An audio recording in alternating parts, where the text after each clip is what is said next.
भक्तों, हिंदू धर्म में 12 ज्योतिर्लिंगों के दर्शन का बहुत ही महत्वपूर्ण स्थान है। इन सभी से भगवान भोलेनाथ की रोचक कथाएं जुड़ी हुई हैं। देवघर के बैद्यनाथ धाम में स्थापित कामना लिंग भी रावण की भक्ति का प्रतीक है। भगवान भोलेनाथ के 12 ज्योतिर्लिंगों में से एक बहुत ही पवित्र ज्योतिर्लिंग झारखंड राज्य के देवघर में स्थित बैद्यनाथ धाम के रूप में भगवान भोलेनाथ का यह ज्योतिर्लिंग शिवलिंग के रूप में स्थित है। इसे कामना लिंग के रूप में भी पूजा जाता है। इस जगह को लोग बाबा बैजनाथ धाम के नाम से भी जानते हैं और आराधना करते हैं। कहते हैं भोलेनाथ यहाँ आने वाले की सभी मनोकामनाएं पूरी करते हैं। इसलिए इस शिवलिंग को कामना लिंग भी कहते हैं। 12 ज्योतिर्लिंगों के विषय में कहा जाता है कि जहाँ जहाँ महादेव भगवान भोलेनाथ साक्षात दर्शन दिए, वहाँ वहाँ ये ज्योतिर्लिंग स्थापित हुए हैं। इसी तरह पुराणों में बैद्यनाथ ज्योतिर्लिंग की कथा भी लंकापति रावण से जुड़ी हुई है। एक बार की बात है, रावण भगवान भोलेनाथ का भक्त था। पौराणिक कथा के अनुसार दशानन रावण भगवान शिव को प्रसन्न करना चाहता था। भगवान भोलेनाथ को प्रसन्न करने के लिए रावण हिमालय पर तपस्या करने लगा। भगवान भोलेनाथ को प्रसन्न करने के लिए रावण अपना एक एक सिर काटकर भगवान भोलेनाथ को अर्पण करने लगा। जब वह अपना 9 सिर चढ़ा लिया काट करके भगवान भोलेनाथ को, और 10वां सिर काटने वाला ही था, तो भगवान भोलेनाथ प्रसन्न होकर के रावण के समक्ष प्रकट हो गए और भगवान भोलेनाथ ने कहा कि मैं तुम्हारी तपस्या से खुश हूँ, तुम्हें जो भी वरदान मांगना हो तुम मांग सकते हो। तब रावण ने कामना लिंग को ही लंका ले जाने का वरदान मांग लिया। रावण ने भगवान भोलेनाथ को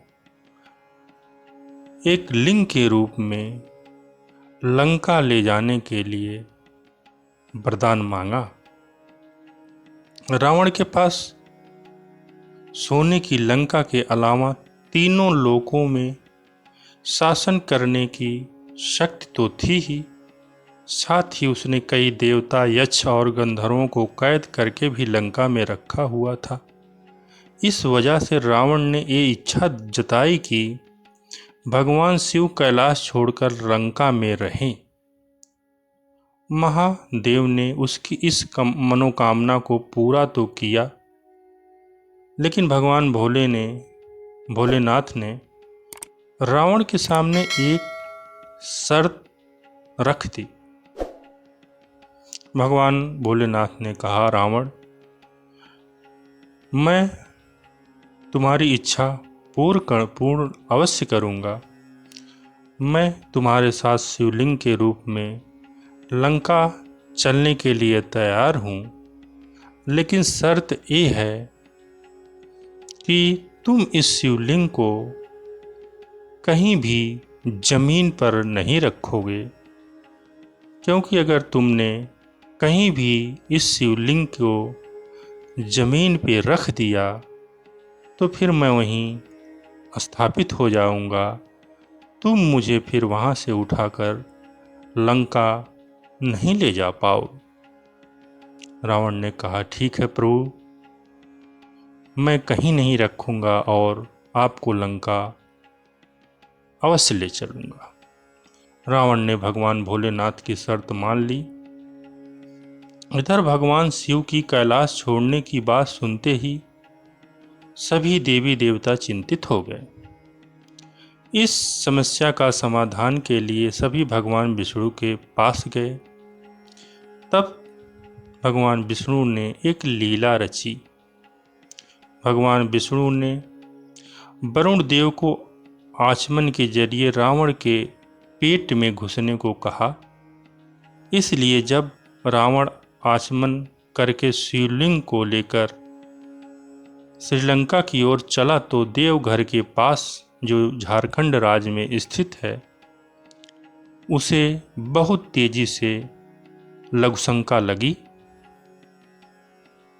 ऐसे में रावण एक ग्वाले को शिवलिंग देकर लघुशंका करने चला गया। कहते हैं कि उस बैजू नामक ग्वाले के रूप में भगवान विष्णु ही थे। इस वजह से भी यह तीर्थ स्थान बैजनाथ धाम और रावणेश्वर धाम दोनों नाम से विख्यात है। पौराणिक ग्रंथों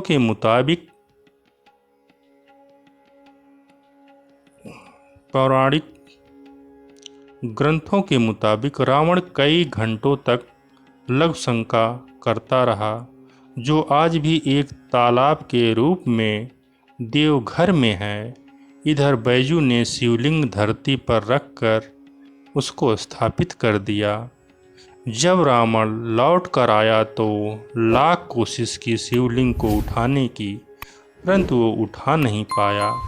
जब वह कोशिश करते करते थक गया तब उसको भगवान की यह लीला समझ में आ गई कि वो लंका चलना नहीं चाहते और वह क्रोधित होकर शिवलिंग पर अपना अंगूठा गाड़कर चला गया।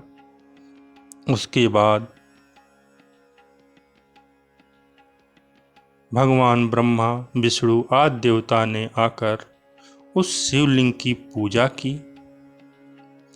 उसी स्थान पर उस शिवलिंग की स्थापना कर दी और शिव स्तुति करके वापस स्वर्ग चले गए। तभी से महादेव कामना लिंग के रूप में देवघर में विराजमान हैं। सावन के महीने में कांवरिया लोग भगवान भोलेनाथ को खुश करने के लिए हर साल यहाँ पे बहुत बड़ी संख्या में आकर भगवान भोलेनाथ को जल चढ़ाते हैं और अपनी मनोकामना पूरी करते हैं। एक मान्यता के अनुसार माता सती का मृत शरीर जब भगवान विष्णु ने अपने चक्र से मर्दन किया था तो माता सती का हृदय इस स्थान पर गिरा था, यह भी मान्यता है। और इस शिवलिंग को शिव शक्ति के रूप में भी पूजा जाता है। शिव शक्ति के रूप में शिवलिंग यहाँ पे मिलता है, इसलिए इस शिवलिंग को शिव शक्ति का मिलन भी माना जाता है। और सभी श्रद्धालु अपनी मनोकामना जो भी चाहते हैं उनकी भगवान भोलेनाथ पूरी करते हैं और बड़ी संख्या में भोलेनाथ के अनुयायी यहाँ पर आकर दर्शन करते हैं और अपना मनवांछित फल पाते हैं। हर हर महादेव।